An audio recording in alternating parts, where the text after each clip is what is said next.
Wait. Okay. You should just go for it then. Awesome. Hey guys, welcome to the Just DAO It podcast, the podcast for people starting DAOs. Today is a little bit of a different episode in case you haven't already noticed. My name is Leo Henkels, and I'll be your host today. A little bit more about me is that I've been doing business development at MIDAO for a little over a year now, and I also help produce the Just DAO It podcast. So bear with me. We might have some technical issues as we are recording live, but I will edit this live stream and post it to our podcast feed at the end of the day so everyone can listen to it. Before I kind of dive into our topic for today, Adam, would you like to introduce yourself? Sure. So regular listeners know me as usually the host of the podcast. Today, I'm the guest, as you can see. But I've been working on MIDAO for about 3 years. Before that, I was consulting for people starting and operating DAOs. And I got into crypto originally in 2012. I've been researching the space since then, and eventually got into it professionally to work on DAOs. Awesome. So yeah, just again, we're recording live, so there may be issues as usual, but I'll try to edit them out in the podcast feed for everybody. So I think we should talk about this episode that we're recording. And I think the main topic that we'll be touching on is the DAO regulation that was recently passed in the Marshall Islands. And I thought there would be we thought that there would be no better people to talk about it than me and Adam, as we worked on implementing these changes and then getting them ready for our clients.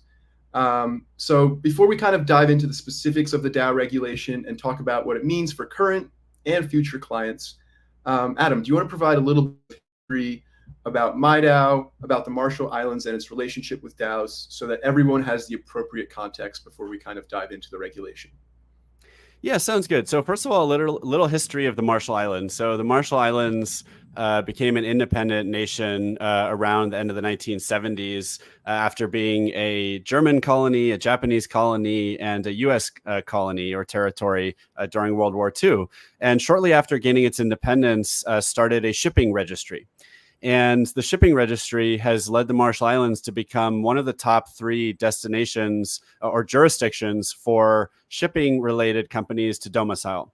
So they have about 40 New York Stock Exchange and NASDAQ companies that are Marshall Islands companies. So big player in the shipping industry.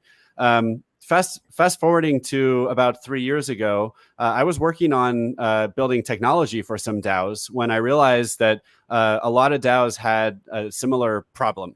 And that problem was actually a legal problem, or really a jurisdictional and legal entity problem, which is to say that there was nowhere good to incorporate.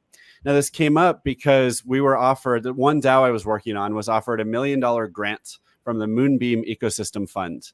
And they said to accept this grant, you have to sign the grant agreement, which means you need a legal entity for your DAO. Otherwise, you can't enter into a contract. And so we looked around the world. We looked at Cayman, Swiss, Panama, Delaware, other popular corporate jurisdictions, and came to the realization that all of these options would have forced us to make certain compromises. So, for example, we didn't want to be forced to have a board or any kind of management team for our DAO. We wanted to put power directly in the hands of our members or token holders. Additionally, we wanted to be able to have anonymous membership. So we wanted people to be able to hold our token and be a member of the company. And not to have to know their name and address, right? Because it's not practical when you have so many members who are just holding and trading tokens and stuff like that. And so both of these things were impossible with any legal entity that was available at the time. So we reached out to a senator in the Marshall Islands and started a conversation that led to first some brainstorming and eventually passing the first law in the Marshall Islands in late 2021. Which created a nonprofit DAO LLC, a new type of legal entity that's made for DAOs and Web3. And over the past few years, we've passed 2 additional laws at the end of 2022 and the end of 2023. And then finally, just a couple months ago, passed the DAO regulation, which is what we're here primarily to talk about today, but we're going to put it in the context of the greater story and everything going on in the Marshall Islands. And in that first year, so in 2022, we created MIDAO, which stands for Marshall Islands DAO.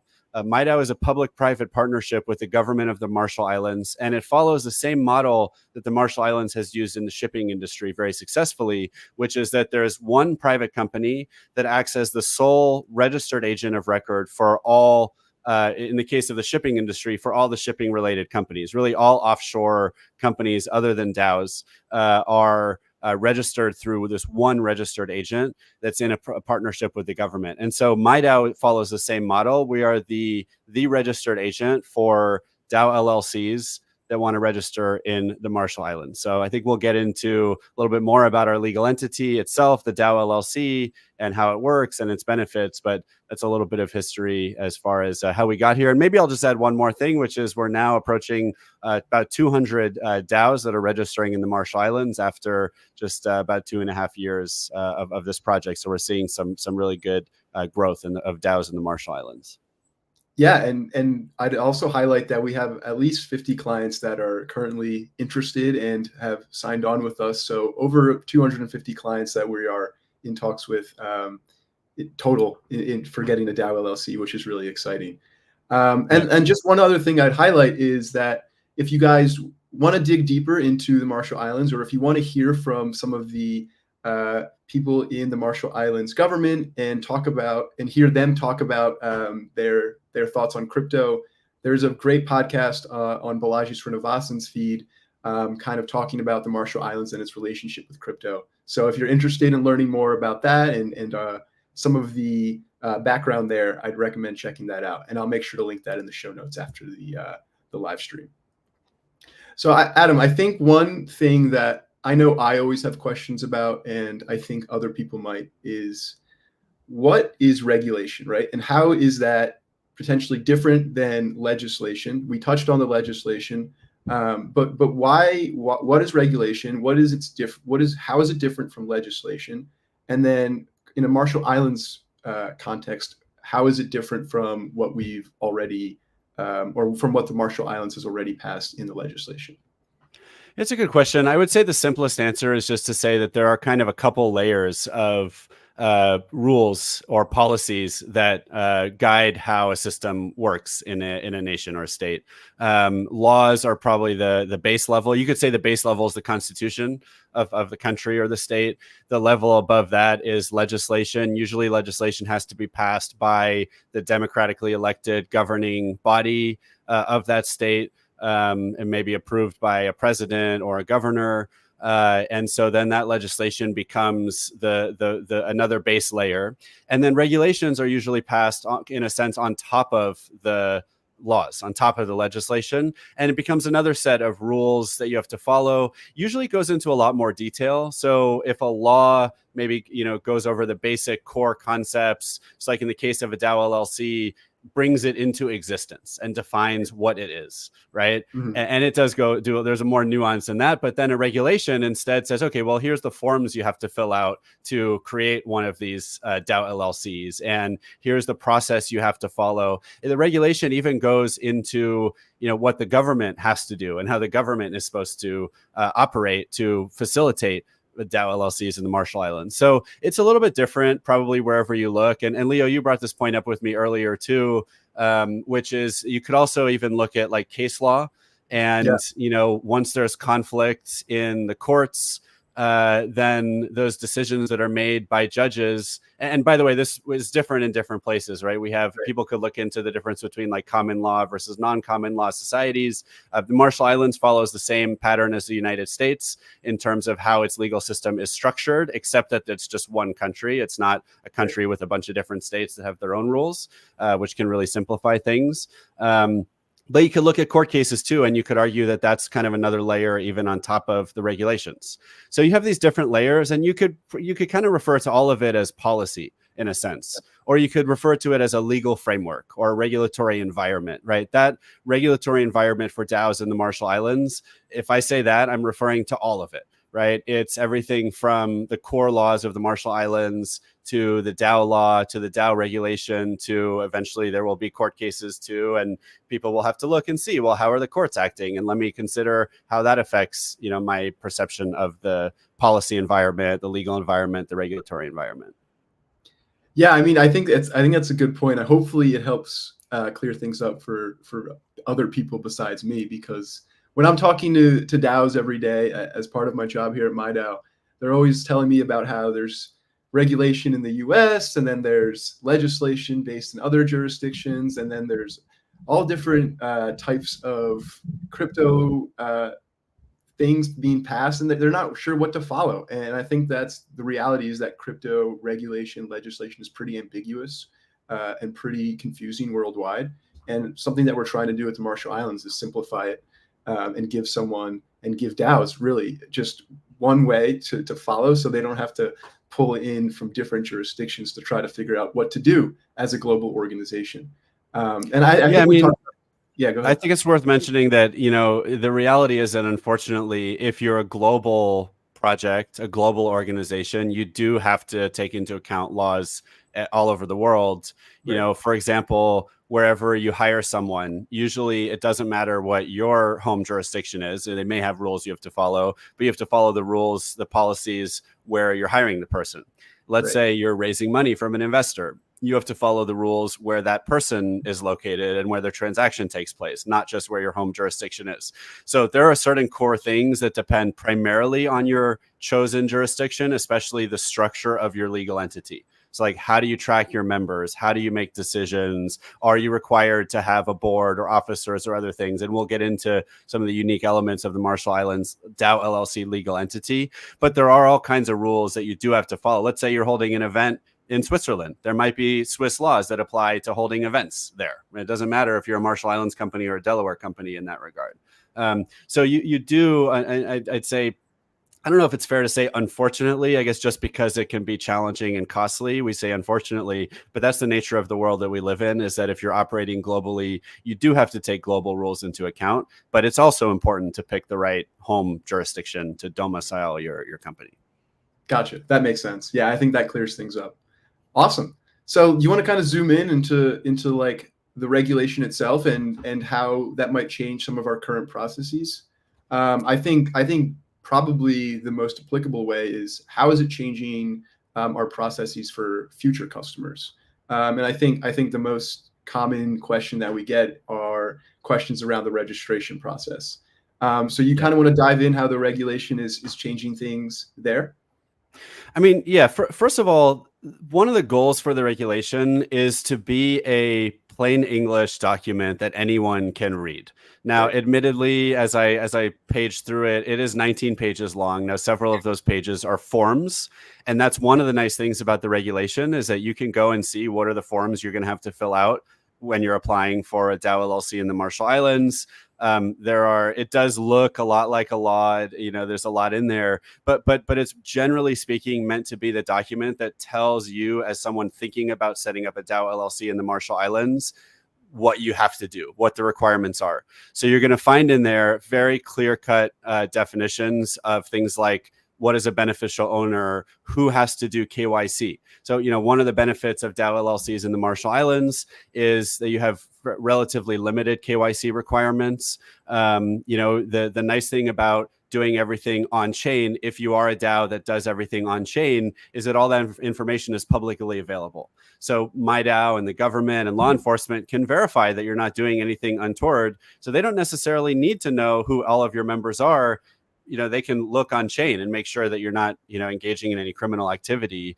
And so most of the members of a DAO LLC can be anonymous. But if you want to know who does have to do KYC, and I'll tell you in a second, it's pretty straightforward, then you can find that in the regulation.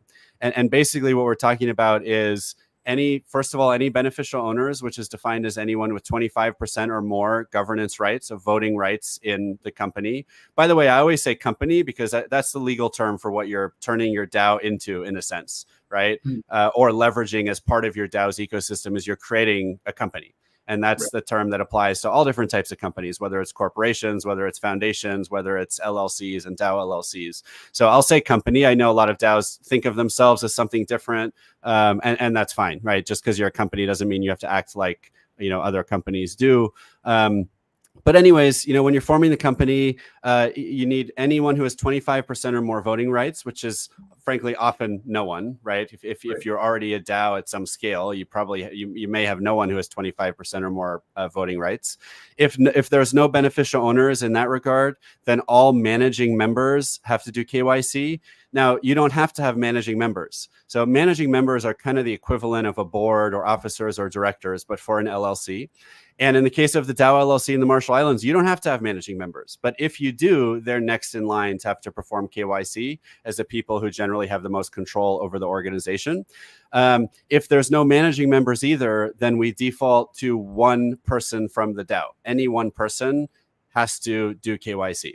And so a lot of our DAOs have one person who has to do KYC, whether it's the only beneficial owner, or maybe at the time of founding, there's only one member, and then you're going to launch the DAO, launch a token, and that person has to do KYC. For many of our clients, it's just one person, but at the most, it's those beneficial owners and or managing members. So that's one thing that's just a lot more clear now. You can find it in the regulation. That it's going to be enforced consistently because it's written into the regulation and into the forms in the regulation. Another example of what's in the regulation. So we've created a concept. So one of the challenges with DAOs, as people listening to this probably know, is that sometimes it's hard to know who to talk to at a DAO, right? Let's say you're going to a DAO and you're trying to ask them a question about their DAO. Hey, what's the answer to this? How does this operate? Sometimes it's tough because these DAOs can operate in new ways that are much more decentralized in their social, political, kind of corporate structure, such that there's no one necessarily in charge of the question that you're asking. Or no one in charge of external relations or communications or whatever it is. So we at MIDAO and the government needs to know that there's someone at the DAO we can talk to about official matters, right? Let's say your DAO gets sued. Let's say your annual filings are overdue and you're at risk of facing a fee, right? Like we need to know who to contact to inform about these important matters. So we've introduced a concept called a representative agent. So different from the registered agent, which is MIDAO, but the representative agent is just a person who gives us their contact info and says we are available to be contacted about this DAO, right? And so there's a form for that. It's something that DAOs are required to keep updated. Is who's that contact person that the government and MIDAO can get in touch with. Another nice thing about the regulation that maybe applies less directly to our clients, but we've introduced process improvements on the government side so that registrations will happen faster. And we're currently in the middle of implementing these changes. And so the benefits might not be seen for another month or two, at least the greatest benefits.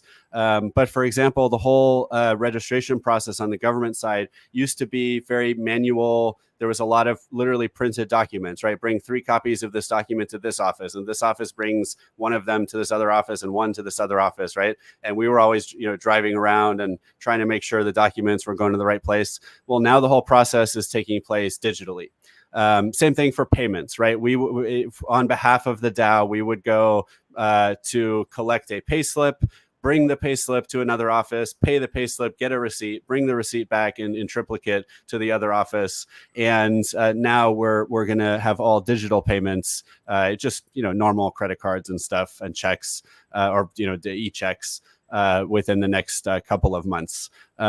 So there's that improvement. Something else that goes in the regulation is a list of sanctions for violations. So previously there was some confusion as to, well, what happens if you don't report all of your beneficial owners accurately? What happens if you don't take a step that's required by the regulation or the law?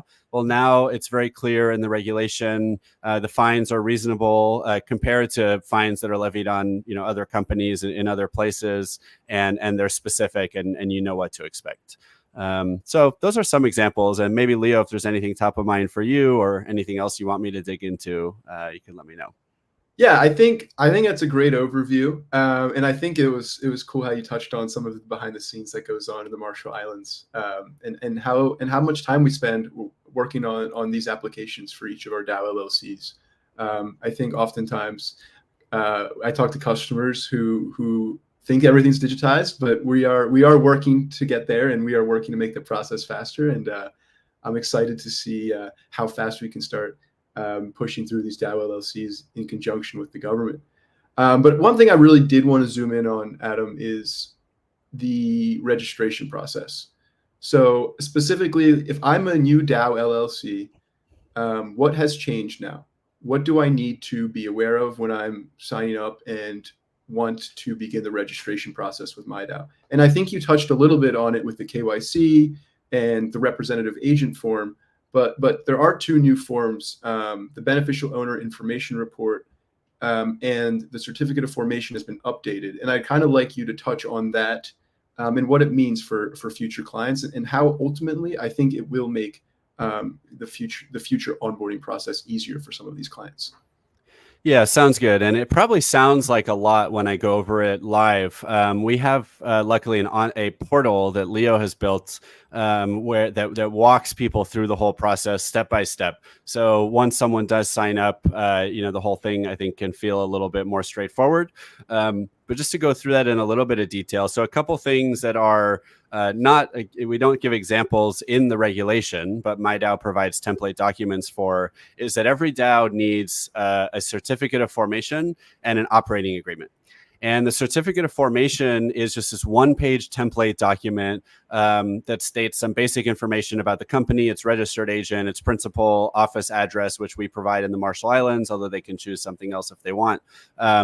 And one of the new things we've introduced in this regulation is that the certificate of formation has to include a list of all of the smart contracts owned or leveraged by the DAO in certain ways. So if you have a treasury on chain, that has to be listed. If you have a governance smart contract, if you have a token that tracks your membership, those things have to be listed in the certificate of formation. And this goes back to the concept that, we need to know how to observe the DAO. Right. And this is, again, the trade-off. In exchange for having almost complete anonymity for most of your membership, we just have to be able to look at those smart contracts and follow the money and make sure that, there's nothing bad happening. And so that goes in the certificate of formation now for new DAOs. And the operating agreement, which we also have a new template for. So anyone who's worked with us before has seen our template operating agreements. It's one of the valuable parts of the registration process that we provide. Now we have one giant template that replaces all of the old templates and really walks you through all of the step by step. Here's what the operating agreement means. Okay, at this next step, if you're creating a nonprofit DAO LLC, you need to do the following. If you're creating a for-profit DAO LLC, you need to do this instead. If you're using a token to track your membership, use the following paragraph and modify it. If you're not using a token or using a multi-sig, use the following paragraph. And just throughout, it goes through and talks about here's language you might want to include in your operating agreement. Now maybe I should have started by saying the operating agreement is the document that defines how your legal entity works and therefore how it connects to any activity that's taking place on chain. So a traditional operating agreement, and people may be more familiar with the term bylaws, which is usually used in the case of corporations or foundations. The operating agreement is the same thing, but for any kind of LLC, including a DAO LLC. And a traditional LLC has an operating agreement that probably says the list of our members is included on Exhibit A. And then you list the names and addresses of all your members. Well, with a DAO LLC, what you can do instead is you say the members are tracked using the token on this blockchain at this address. And by holding a token, someone is a member. By acquiring a token, they become a member. By no longer holding a token, they're no longer a member, right? And now you've taken that same corporate form that everyone in the world is fairly familiar with and just made a small change, which is instead of listing the members on Exhibit A, you're listing the members in a smart contract on the blockchain. And so throughout, there's opportunities to, you can do the same thing with governance. Rather than saying decisions shall be made in a meeting and the meeting shall be called at least 7 days in advance and shall take place either online or at our office, and or a decision can be made in lieu of a meeting by email if the following conditions are met, right? Those are the kinds of things you'd find in a traditional bylaws or operating agreement. Now with the DAO LLC, you can say, decisions are made by following the process contained in the governance smart contract on this blockchain at this address. Or you can reference Snapshot if you use Snapshot, right? Or any kind of cryptographic governance protocol.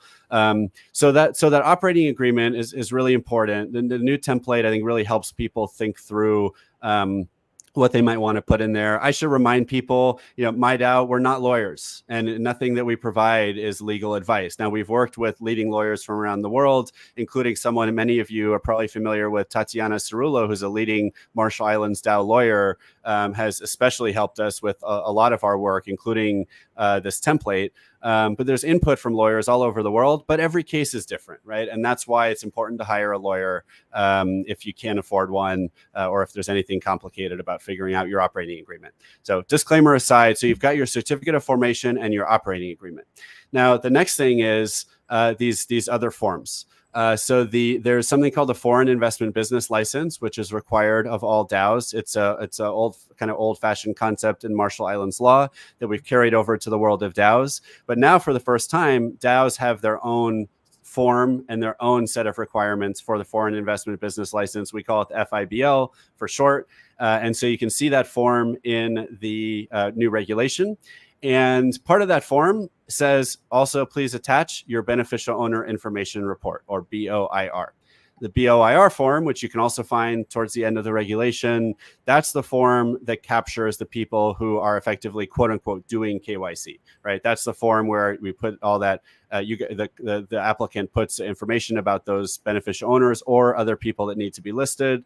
And then that information gets verified by us using a third-party KYC tool, and by the government through their own research. So am I forgetting anything, Leo, or are those the 4 documents that people have to submit during their registration?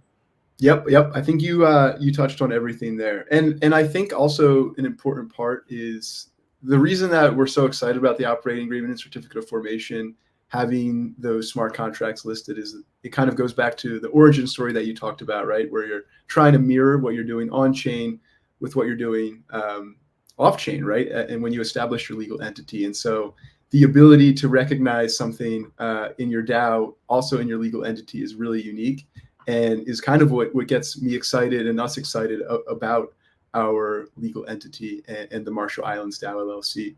But I think there's another part of it, Adam, where you can also create a fairly simple DAO LLC, and maybe you don't want to reference things on chain, and that's also possible. And I think maybe not a lot of our clients know that, or some of our clients think that you need to be a DAO to set up a DAO LLC, and that's not the case. Some of our clients look very similar to a traditional LLC. But did you have any thoughts on that point, and maybe want to clarify anything there as well? Yeah, it's a good point. So look, first of all, the DAO LLC is an LLC. Right. It's governed by the LLC laws of the Marshall Islands, except where they're in conflict with the DAO LLC laws. And that's really beneficial, because that way you can go anywhere in the world and everyone can recognize, oh, I'm looking at an LLC, and it is an LLC. The difference is that you put a couple of sentences in your certificate of formation and your operating agreement that basically say this is a DAO LLC, not a regular LLC, in different words. And that makes you subject to the new DAO Act law that we've written as amended, as well as the new regulation, which gives you new capabilities. And so, for example, a regular LLC does have to have managing members. A DAO LLC does not. A regular LLC has to know the names and addresses of all of its members. A DAO LLC does not.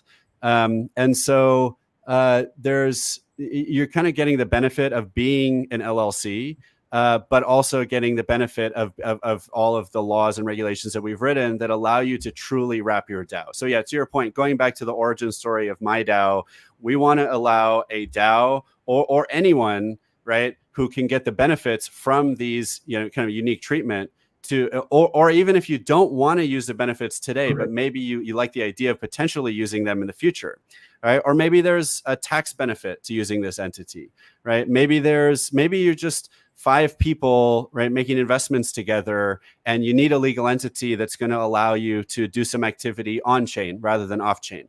Or you want to be in a jurisdiction that is friendly to Web3 and crypto in general. Right? Maybe it has nothing to do with your corporate structure. Maybe you want access to the Marshall Islands regulatory environment where you're allowed to have a governance token. You can have a security token if you want to. You can do almost anything you want with tokens, aside from there's some things that are still restricted, which is you can't be basically a bank or a centralized exchange and be a DAO LLC or any kind of legal entity in the Marshall Islands.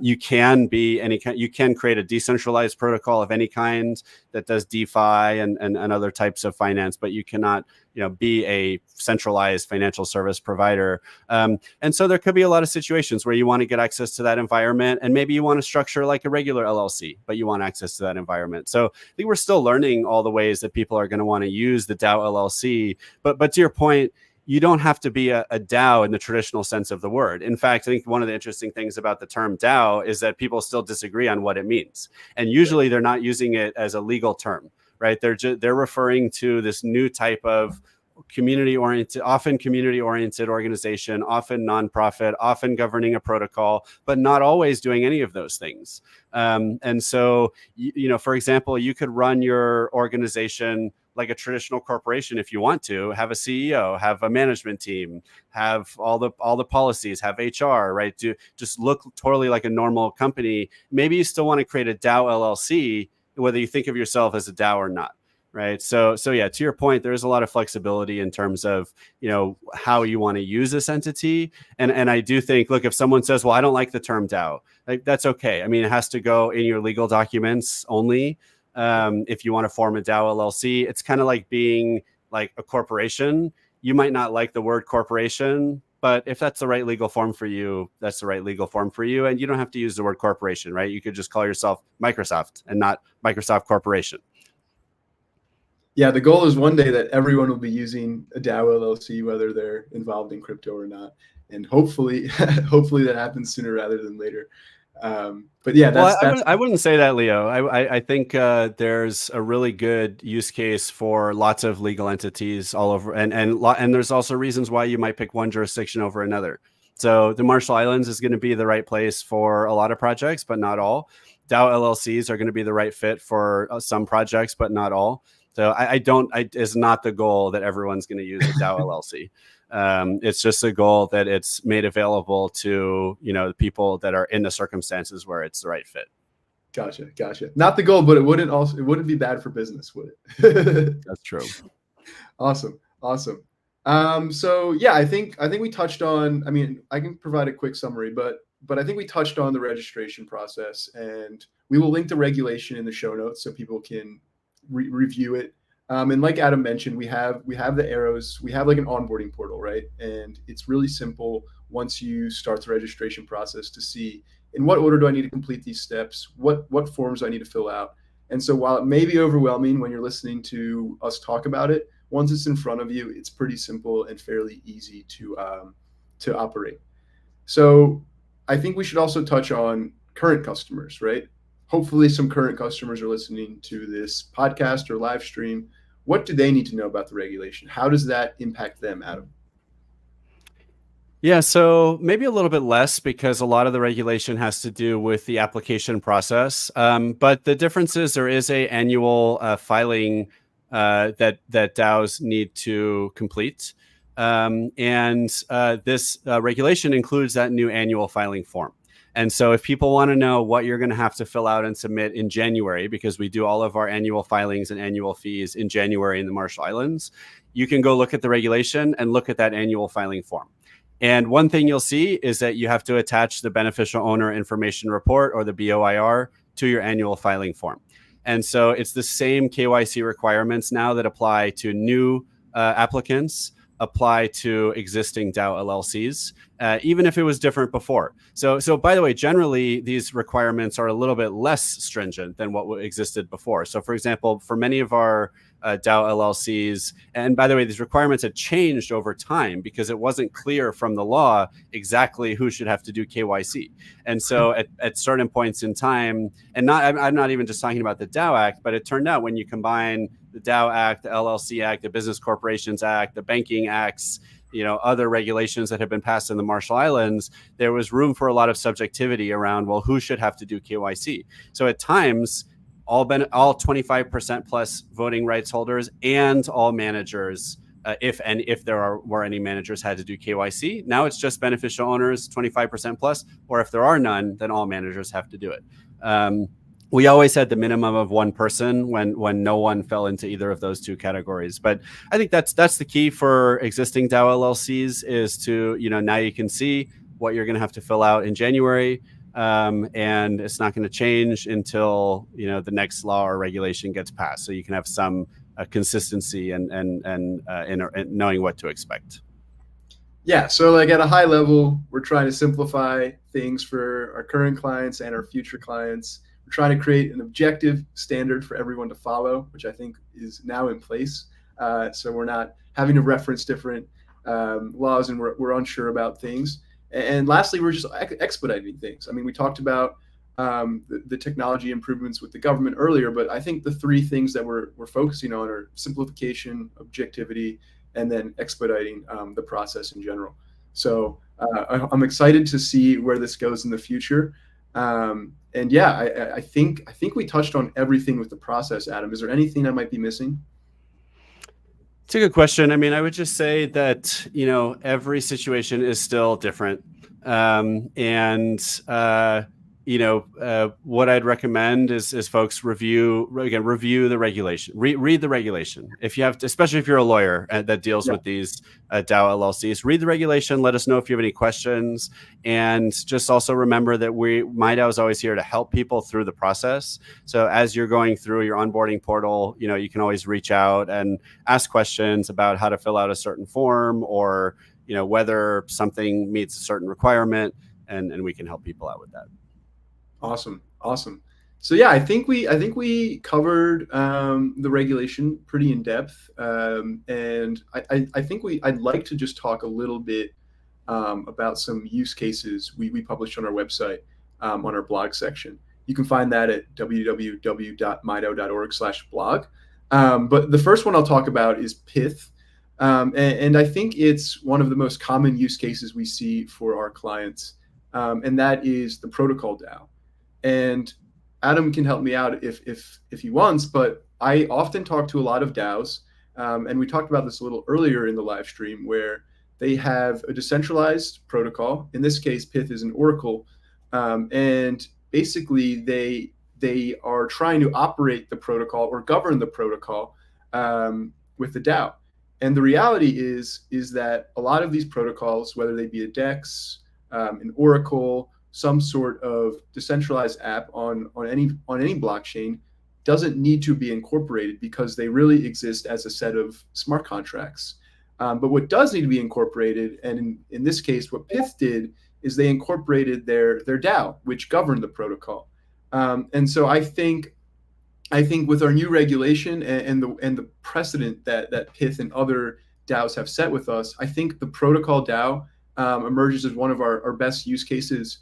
And becomes a really good example for clients going forward in the future. And if you think you resemble Pith, or if you're excited about what Pith is doing, and you are a client or you are a lawyer that's working with these type of clients, I encourage you to read the blog, as it's really in depth, and it really does a good job of explaining how Pith used us. And I just remind you that now that we have this new regulation, hopefully it will be even easier for these new DAO LLCs to incorporate and get through the process faster and in a simpler way.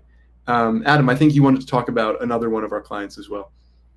Yeah, so and Pith, by the way, is I think the leading, if not one of the leading oracles on Solana, if anyone doesn't know. And I think one of the cool things about the DAO LLC legal entity is that it can be used for a variety of purposes. So in the Pith case, the DAO is governing a protocol. Let's also talk about MIDAO, another popular DAO that people may have heard of. So MIDAO's mission, if I'm remembering correctly or precisely, is to help colonize the moon and do so in a way that's not controlled only by giant private companies and governments, right? But done in a more fair, distributed, decentralized way. On the way to colonizing the moon, since that's still something that's in progress, or maybe a little ways away, they've been sending people into space. and creating this amazing community of people that are interested in space travel, in the moon, in colonizing space, starting to build the infrastructure that will be required to eventually do something as massive as colonizing the moon. So this is not an on-chain protocol. Now, they do a lot of cool stuff on-chain. There's all kinds of interesting on-chain stuff they're doing, like a lot of DAOs, but they're not governing a protocol. This is a project that could just as easily, well, not just as easily, but could have chosen to operate as a traditional nonprofit company, right? You could have formed it could have been a cooperative, could have been a charity, could have been just a community, right? They didn't have to be a DAO because, they're not governing anything on chain per se, but they're leveraging the DAO structure because it's a more compelling way of engaging people, of raising money for a cause, of coordinating around a massive shared mission. And so that's why I like to use it as an example, because they're not governing an on-chain protocol. They're governing the colonization of the moon in the long run, and everything that has to take place in the meantime. That's a pretty cool dichotomy. You have an oracle that's working with large-scale financial institutions, and then you have a DAO LLC that's trying to colonize the moon. And so you have a complete different use cases, but equally awesome and equally cool. And I think the third one that I'll talk about is probably the most out there from an organizational standpoint. It's using something we call futarchy, which is basically a organization, or in this case, a DAO, that's completely governed by markets. And it's just as confusing as it sounds. So I encourage you to check them out. They're called MIDAO. And they're probably, in my estimation, or my perspective, the most decentralized, autonomous DAO that we've incorporated. And I know all DAOs are decentralized or autonomous, or as Adam mentioned earlier, people can't even agree what the word means. But in the traditional sense of the word, MetaDAO is really as close as you can get to the ideal standard of a DAO. And they found our DAO LLC to be a really good solution for them, as they were able to do things like mention their governance smart contract in their operating agreement, or mention their governance token in their operating agreement, and define membership in that decentralized manner. And so MetaDAO is probably the DAO I'm most excited about today. I encourage everyone to check out all of these DAOs. They're all doing really, really cool things, and they're all using a DAO LLC. And the last reminder is, if you want to check it out, any of these DAOs out, or do more research, they're all available as blogs. We have customer spotlights of all of them as blogs on our website at www. Yeah, and let me also just touch on the MetaDAO case, because I think what it highlights, what all these cases in conjunction highlight, is you can do almost anything you can imagine with a DAO LLC in terms of how your DAO is organized and structured, its business purpose, etc. And you're really limited only by what you can put in code or in English, which is anything, right? As long as you don't go against like those specific things that are not allowed, right? And if you're, we could talk about, again, like centralized exchanges and banks one day may be actually licensable in the Marshall Islands. But in terms of your governance structure, right, you could create, even like Leo's describing, a market that ends up leading to governance decisions that are enforceable and valid for your company, for your DAO LLC, for your legal entity, right? Such that if you end up in court, or if some other organization or a member wants to know, hey, what was the official corporate decision on this matter, right? In a traditional corporation, you got to ask the CEO. And if the CEO can't decide, you got to ask the board. In futarchy, with the DAO LLC, you look at the result of the market mechanism. That is the company's decision. That is the final enforceable legal decision. And so that's really never been possible before. And I mean, I'll also compare it to, it reminds me of, like, we often compare it to the foundation structure, right? In a foundation, because a lot of DAOs still use foundations, right? We still see a lot of people doing that. A lot of projects use foundations. In a foundation, a board is in charge. Right. And sometimes you say, we're going to have the board sign a contract saying that most of the time they're going to act in accordance with the wishes of the token holders. Or if it's a futarchy, you could say with the wishes of the market outcome. But that person or persons on the board always has the right to decide, well, it would be illegal for me to take this action that the DAO voted on, or unethical for me to take this decision, or for some reason, we're deciding, this is the extreme case, but we're deciding that we're going to go, we're going to shut down the DAO and give the money back to ourselves, right? and this is like the worst case scenario that happens sometimes. I'm not going to name names right now, but and it leads to all kinds of conflict and lawsuits and stuff. But if you want to avoid that extra step, which makes things less autonomous, right? It's really the step of like, okay, we make a decision through whatever mechanism, and now the board decides, right? Versus in a DAO LLC, you can have that structure if you want. You can use managers and give them those rights, but usually they don't. In a DAO LLC, normally, whatever your governance mechanism, which is anything you can put in code or write in English in your operating agreement or reference in a smart contract, is the enforceable legal decision of your organization. And so whether that is, you want that because you want full direct democracy or something in between a traditional corporate governance and direct democracy, or you want futarchy or whatever, that's all possible with the DAO LLC. Yeah, and I think just another crazy thing that blows my mind is that futarchy was a theoretical concept proposed by Robin Hanson that had never been implemented effectively. And the people who created the DAO wanted to implement futarchy for the first time. And they thought that the DAO was the best way to do so. So if you're not bullish on DAOs and you're not a believer, I think that the MIDAO example is a great way to kind of conjure some belief in DAOs, because people had tried to use this futarchy model, this theoretical model before, and the DAO was the only thing that allowed them to do so. And so I think DAOs are here to stay, and that DAO specifically always gets me so excited, and I love talking about them because I think they're doing some really cool things. Any other thoughts, Adam? Anything you wanted to talk about before we kind of wrap things up about anything that we touched on? I'll just add a quick note, which is I'm going to be at DAO Tokyo and Fairness 2024 in Tokyo and at ETH Tokyo all next week. So if anyone's that is the week of August 19th. So if anyone's listening to this before then and happens to be in Japan or is going to be there for the same events, please let me know so we can meet up. But no, Leo, I think this has been great. Thank you. Awesome. As a reminder, if you're interested in reaching out, please do. We have a huge a lawyer network that you can talk to. And I know this whole episode has kind of been like an ad for MIDAO, but we really do want to help you. So if you're a lawyer or if you're a DAO looking to get set up, please do reach out to us. We can add you to our lawyer network that we're working on, and we can put you in contact with, whether you're a lawyer, we can put you in contact with a potential client, or if you're a DAO, we can put you in contact with lawyers that can help you out.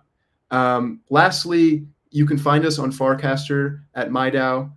You can find me on Twitter and Farcaster at Leo Henkels. Always check out our Twitter for MIDAOs at MIDAOs, MIDAODS. And then Adam, did you want to show some of your socials as well? Yeah, find me on Farcaster at The Thriller, or Twitter is 0xThriller because The Thriller wasn't available. And happy to chat with anyone who wants to talk about DAOs. Awesome. We're always here to help, so please do reach out if you want to talk. If you would consider liking the podcast or leaving us a comment, we'd love to. We love our fans, and we'd love to hear from you guys.